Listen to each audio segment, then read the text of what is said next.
In-depth journalism in the Memphis community, the Daily Memphian is of Memphis, not just in Memphis, and seeks to tell the stories of this city. TheDailyMemphian.com. Truth in place. Production funding for Behind the Headlines is made possible in part by the WKNO Production Fund, the WKNO Endowment Fund, and by viewers like you. Thank you. The next act for the Overton Park Conservancy tonight on Behind the Headlines.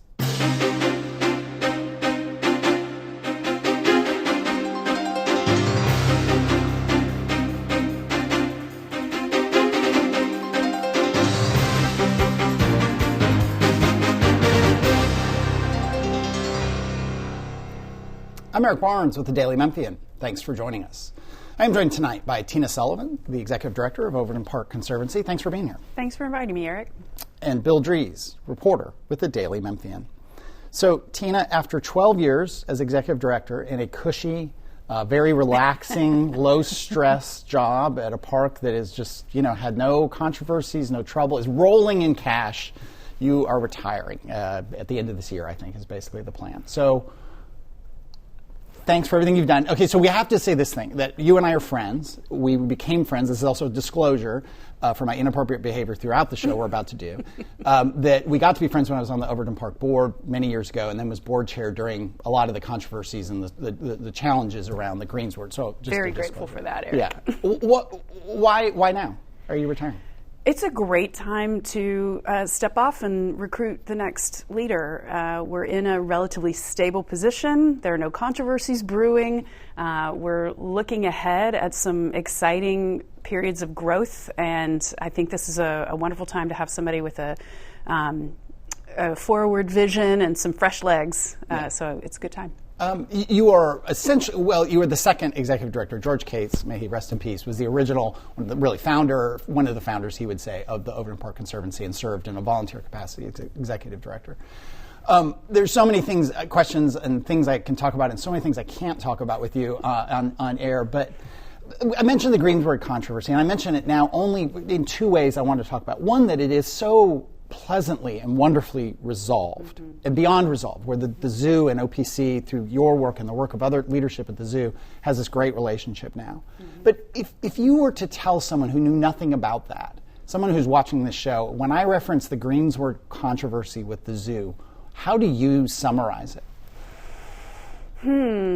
Well, I would say that as the park began attracting back a large number of people to use it, as the Conservancy began doing its work and renovating and reviving the park, this long-standing practice of parking on the greensward suddenly became untenable. Just all of a sudden, it needed to be fixed immediately. So a group of park users who felt very strongly about that started demanding action, and that tipped us from being in a quiet negotiating phase trying to find solutions into crisis management trying to find solutions. And it was resolved. Why? Well, we worked at it for a very long time, trying on different solutions. Our boards, going back and forth on what would be acceptable to both organizations, and we ended up settling on something that was really not great for either organization, but workable. And then there was a change in leadership at the board, and someone with a fresh perspective came in and said, well, I think there are still some alternatives that we haven't considered. And so we were still willing to have those conversations, and it just led to something really wonderful. And changes at the zoo, and changes in leadership at the zoo, and changes in the board at the zoo, and just a willingness, because now when you look back, and I will get Bill in here in a second, but when you look back, it all sounds kind of silly. That we've ended up on this, and it wasn't. I don't mean to, because the zoo is a great entity and an incredible part of Memphis, and the park is really great, and the Shell, and all these entities, and there's limited space, and there were past decisions and past practices, so it wasn't silly. But now, it is, I guess I'll put a fine point on it, just say that it got resolved is, again, a testament very much to you, because I can remember being in meetings where people, perhaps board chairs, were very angry, and there was so much emotion and so much frustration. It wasn't that you weren't frustrated, but everyone said Tina is the steady hand. Tina was the person who let's keep talking. Let's keep talking to everyone who has an opinion and a stake in this. And so I will leave it there with that your steady hand through all that, as there was so much emotion, was pretty incredible. But let me bring in Bill Dries. And Tina, you're exactly right about how quickly this all sprung up, because basically the Conservancy, I think 2 years before the first protest, wants to do more programming. And of course, the programming area is on the greensward, and the peak attendance for the park is the same time that you have a peak in attendance at the zoo and at the Shell and all of these things going on. So you want to do this thing called a day of merriment. Merrymaking, I'm sorry. I like merriment. On the greensward seems yes, who could be against that? And then it's like, oh, by the way, we still need to park on the greensward while you've got the bouncy houses and the slides and everything else on there. And from there, it moves pretty quickly into this controversy. Surprising? Not surprising? Well, not surprising. I mean, looking back, it's not surprising. At the time, it felt like we were being, hit by a tidal wave. But it is not surprising that when you have a beloved green space in a relatively dense urban city, that you're eventually going to hit a critical mass of people who want to use it for its highest and best use.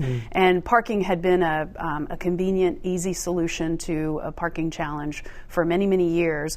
Parking on the greensward had been that easy solution. And really, it just, we got to the point, that critical mass, where we had to find a better, more appropriate solution. So looking back, I guess it's not surprising. It was the inevitable trajectory. And I probably would change some things if we could go back in time, but I'm glad it worked out the way it did.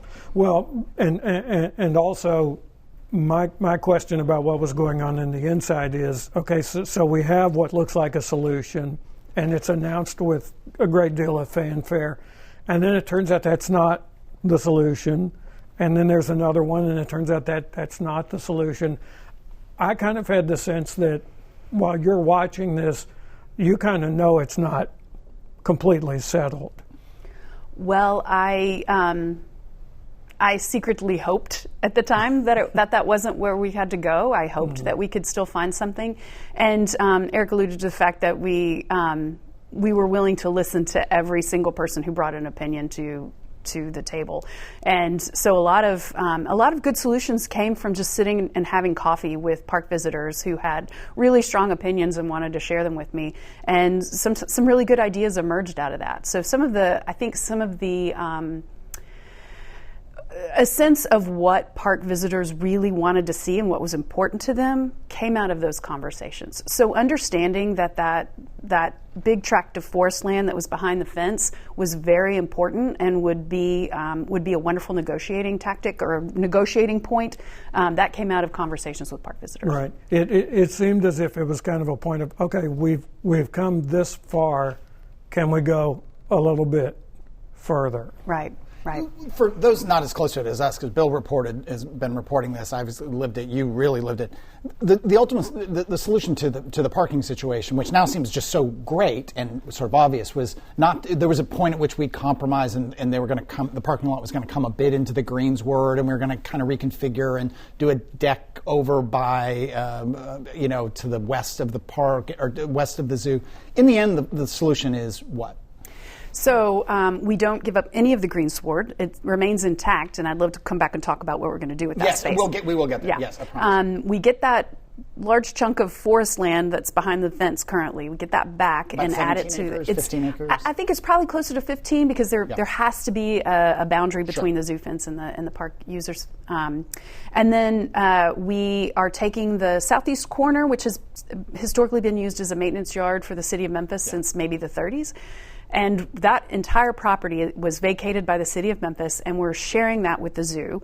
So the zoo is moving their maintenance functions over to that space, and their current maintenance facility off of North Parkway becomes new parking. And the general services area is what it's known as. Is how many acres again? I think it's about 16 acres. And people have driven by it many, many times and maybe not known it was there. If you're going down, what is it, East Parkway? Yes. It's back behind the woods, and it's a really incredible, it's not an incredible space right now, but when you go in there, you realize how incredible it's going to be. Right. Let's move ahead to some of the things.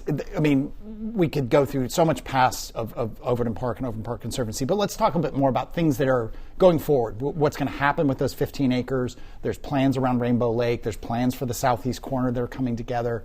We can talk about the golf course and the golf clubhouse. Just talk about all these things that are incredible moving forward with the park. A park that I used to say, and I would say that when my kids were little, they're now 25, when they were little, we didn't go to Overton Park very much. The playgrounds weren't very nice. It was kind of grungy. It wasn't dangerous. It was just not inviting. Right. And that I think people who go there now, people with families, people, individuals, don't have that experience at all. And now even more great, really interesting things are coming. Mm-hmm. Yes, I'm happy to move on. Yeah. So part of this solution I just described is just fitting in perfectly with the comprehensive plan that we've been working on for the park for several years. And so we will take the greensward. We're going to do a remediation of that hard pan soil that's been compacted by cars. We're going to create a walking trail around the greensward, a soft surface limestone trail that'll be great for runners, but also ADA accessible and good for strollers. We'll add in some shaded seating areas. So the idea is to activate the entire greensward, bring people all the way out to the edges of it, because the views, a lot of people don't go to the far end of the greensward because it's a trek across some grass and it doesn't feel accessible. But if you really start walking around it, you see beautiful views of the forest behind Rainbow Lake. It's a great spot to just sit and watch people playing soccer or doing whatever they do on the greensward. So that trail will connect with the trail around Rainbow Lake. Eventually the lake itself is going to be renovated and naturalized. Right now it's a dysfunctional concrete puddle, so in the future it'll be a beautiful natural habitat with some pollinator gardens around it, so a really place to experience nature. The pavilion that's adjacent to the playground there is ready to go, so we'll have a completely new, beautiful pavilion that'll function as an outdoor classroom space, actually indoor-outdoor, because we want it to be available 4 seasons, and that will be rentable space that will deliver some revenue to the Conservancy. We'll get that 17-acre or 15-acre parcel back from behind the fence. The fence will come down. We'll have a new trail system back there. We're leaving part of it wild because there is a lot of wildlife back there that's just been free to roam, so we want to make sure we protect that. And then in the southeast corner, we'll be doing some fresh new activation, which will determine what the long-term solution is over there. Ultimately, some revenue-generating opportunities there. Bill. Talking about the old forest in particular, I know that under your tenure, you had a policy that when a tree fell, it's like, we're not going to haul the tree out of there, we'll take it off of the trail, but it's going to become part of the natural setting there. How much of an adjustment was it to kind of take the position that there is wildlife that lives in the park? We do have wildlife. There are areas you probably shouldn't go in the park because we want that wildlife to continue there. And also things like we're going to leave trees because they provide shelter after they fall. How much of an adjustment was that for regular park goers at the time, do you think? Well, it's a whole continuum. So there are a lot of people who are maybe amateur naturalists or naturalists who understand the value of having those nursery trees. They benefit the entire ecosystem. The entire life of a tree, down to its decomposition, benefits the ecosystem. So there are people who really focus on that, and then there are people who would really prefer to have a trail system that looks like a manicured lawn. And so we do get some feedback occasionally that the forest is too wild. But the forest is a state natural area, so the state of Tennessee actually has a say in how we manage it. We would not manage it any differently than we do because we are all on that side of let's protect the habitat. It has a beauty in its own. Like, it's a wild, natural experience that you don't get in an urban area.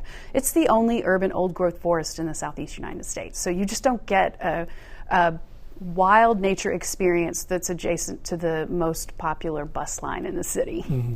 So how do you go about choosing which way a trail goes or what people take in on a trail?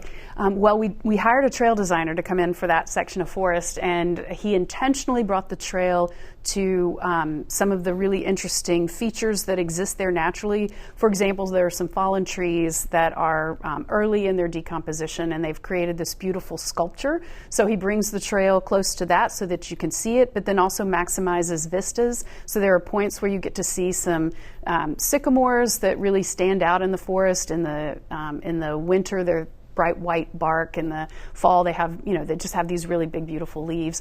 So taking advantage of vistas, but then also the topography tells you itself where the trail needs to go. So you need to avoid low spots, otherwise you're always going to be in maintenance mode. You want to, make sure that you're not trampling too much. You want to have a nice loop that people won't cross back and create new trails. So it has to be cohesive and make sense. So do you in effect have two trail systems, one that is the wide paved area, and then the ones that are not paved but are clearly paths through the forest? Yes, so actually there are three systems. So Okay. we have the paved trails, and that's great for people. I love my favorite day of the year to enjoy those paved trails is December 26th, after kids have just gotten their brand new bikes from Santa and they're learning how to ride them. So there's the paved trail, there's the limestone running loop, which is a 1.4 mile loop, and obviously it gets a lot of use. And then we have several miles of primitive trails, and those are the nature trails. So those are the ones that really get you deep into the forest. Right. Let's talk about Poplar and Cooper. The intersection there, that has been a long-time goal of yours to make it more friendly, much less hazardous in terms of crossing there on foot, so that people can enter the park that way. Where is that as you leave? That is, it is a long project. We requested that the city include it in a transportation funding request. It was approved, and it has been made it slow way through the state funding process and all of the paperwork and regulatory requirements that came along with that funding source. And then we've had several different project managers in the city engineer's office, and so it has gotten handed off a couple of times. But it is on track. I think the designs are being submitted for approval, and we should break ground hopefully next year. Okay, and part of that has been, of course, the golf course underwent this massive renovation, reconfiguration, which is the area, if people don't know, that borders that crossing there at Poplar and Cooper, which kind of gets me to another point. You run the Conservancy, the board runs the Conservancy, but Overton Park has other institutions in it, from the Brooks to the Shell, which are governed independently. Does that change going into the future? No, if anything, it's just that those relationships with our partners get stronger and more collaborative. They are already strong and collaborative. Our partners meet regularly. They discuss things like shared programming, security concerns, event calendars. So we're in close communication with each other. We support each other by highlighting each other's events and social media. So I think that over time you'll see that relationship get stronger and more organized. We've talked about joint advocacy, large-scale funding requests. So that's the direction that's going. Most recently, I'm really proud of this, we had a joint summer camp. We partnered with an organization, Carpenter Art Garden in Binghamton, and we brought their participants over to the park every day for a week, and each day they went to a different organization and had a different park experience. So you had nature, zoo, music, art. It was a lot of fun. Is there, because I've heard the different organizations talk about what they're doing in terms of security, is there a point at which Overton Park and its institutions should, you think, have a common security force or a common security presence across the entire park? Maybe. I mean, we because we are collaborating now on conversations around security, ultimately Memphis Police Department maintains responsibility for public safety in Overton Park. It's a free and open public park. So it is unlikely that we're going to invest in a large-scale security force. It's just not, in my opinion, the best use of resources. The park is safe. Our data bear out the fact that you're safer in the park than you are in any of the neighborhoods that surround the park. There are fewer incidents in Overton Park. But we will continue to collaborate with our park partners. And we do hire security for specific functions like Day of Merrymaking, for traffic control. And in those kinds of situations, we probably would have, we would coordinate it with our park partners. Mm-hmm. With 6 minutes left, you mentioned the free and open park thing, and I always joke about, but it's not a joke, that the challenge of running a nonprofit, it's an independent nonprofit, the Conservancy is, that manages the city-owned park, and has a long-term lease to do that. Its mission is to be a free and open park with $1 million a year budget. That there's $150,000, I think it is, that comes from the city that is part going to maintenance and upkeep and all that kind of thing. But that balancing act is no small thing. How many visitors to the park every year? 1.4 million last year. Does that include all the entities? That's according to our visitor counters. Through the gates or yes. Onto the park. So they might be going to the zoo, might be going wherever. Yeah. Yes. I mean, that's a huge challenge. And it's all fundraising. The bulk of it is fundraising. We talk about, you mentioned revenue opportunities of rentals and so on, and that helps. But to be a free open park means you need donations, grants, foundations, and so on. Right. Our budget was relatively flat for about 10 years, and we've recently grown it a bit because inflation and the increase in visitorship brings an increase in costs. And so our fundraising is having to keep pace with that. Our allocation from the city has remained relatively flat. So part of our advocacy effort will be to get our city, county, state, and federal government to contribute.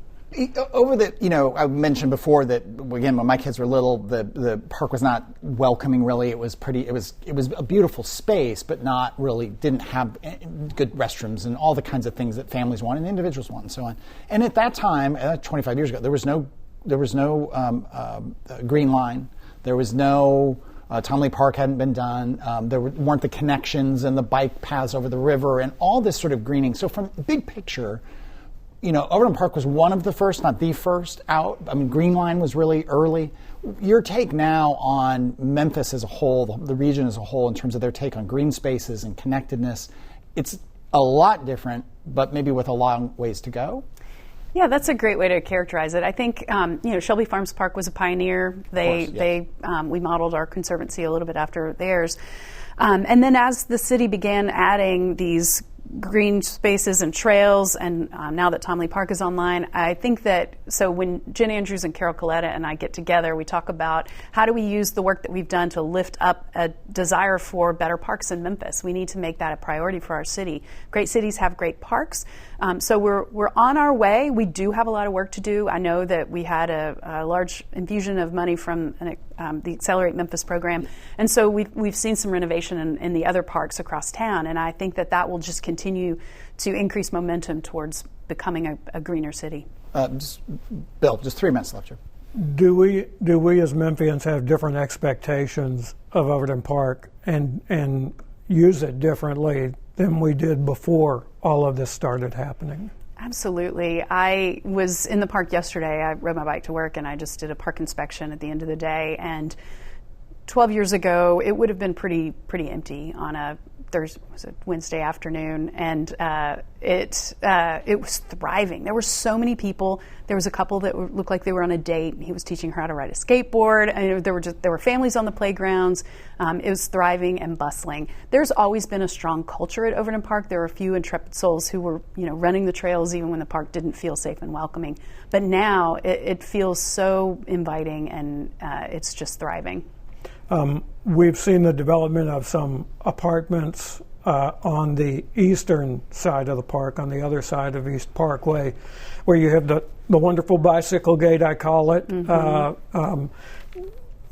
What did you think you would see that kind of development around the park? Did you hope for that? I absolutely thought that would be the case. Yes, you see it happen in cities across the country. You invest in parks and real estate follows, which means property taxes go up. There's investment in the core of the city. I mean, investment in parks is a great investment in your city. So yes, I expected that. Mm-hmm. Just with the minute left, Lucia Gilliland, who was a founding board member, passed away recently, a couple weeks ago as this airs. She was amazing. I knew her on the board. She was very reserved. When she spoke, she had a point. She was very funny and kind of quiet. If you sat next to her at a board meeting, she'd lean over and say funny things you can't repeat on TV, and all that. And I did not know until she passed away, and people should look at the bio that Jane Roberts did for Daily Memphian, the obit, I should say. I didn't know she'd done all those things. She was one of the most selfless, kind of humble people that I had no idea all those things, but thoughts maybe a minute on Lucia and the impact she had on the park. Oh, wow. When I was on my ride yesterday riding through the forest, I was having a quiet moment of grief. Lucia and I were a team. I learned so much from her about how to build alliances and build relationships, and the forest was really special and meaningful to her, and she brought so many people in to see it, and she kind of formed the basis upon which we grew our advocacy and our relationships with donors. Yeah, she was an amazing person. That way, for you, after 12 years, what do you look at as where the Conservancy and the park were, and where they are now, and where they go next? Where the park was before the Conservancy, it was neglected. It really just needed to be refurbished. There were a few intrepid souls who were still using the park, but for the most part, it was kind of vacant. Where it is now is this thriving, bustling park. And to some degree, the Conservancy has leaned into that park culture and amplified it and celebrated it. And so where we go into the future will reflect what park users are most excited about, which is just a beautiful, safe, and welcoming park. And some of the things people will see and your successor will take leadership on are real visible, great new things in terms of park amenities and park experience. Talk about those. Implementation of our comprehensive park plan. So that'll be new Rainbow Lake and Rainbow Lake Pavilion, a loop around the greensward, new trails in the forest, and some exciting things in the southeast corner. And the 15 acres that the zoo many a decade or more ago had fenced off is coming back and be parkland, about 15 acres of old growth forest and so on. And more that's coming. But let me bring in Bill Dries from the Daily Memphian. So when are the fences coming down in that area of the old forest? Well, the first thing we'll do is go in and remove invasive species from that segment, and then we will build the trail system. So the fence won't come down until the trail system is built, because otherwise people will create their own trails.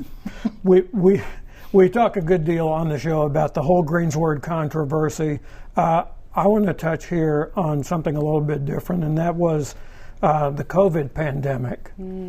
And what that did to the parks. It was very surprising. People really, I think, came to value parks more during that whole multi-year period.